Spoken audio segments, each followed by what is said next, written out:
sleep yoga or exercise or mat. Ayan guys, unbox natin ito guys.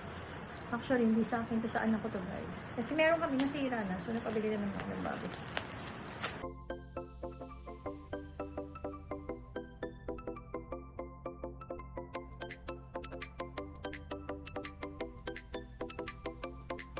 Ito siya guys, ayan. Siguro buksan natin yung yoga mat na yan. Pink ang color niya guys, ayan.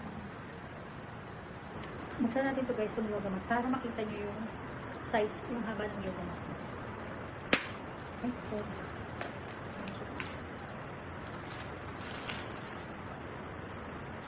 Ay! Oh, ayan. May ganito siya guys. Ayan. Ganito siya guys kahaba. Ayan, mahaba pa siya. Sobra. Ayan, mahaba siya guys. Ayan. Malaki pa siya sa akin guys. Ayan, mga ganyan siya guys. Ganyan. From the down. Meron siya pa ako. Hanggang sa. Mahaba ng yoga mat.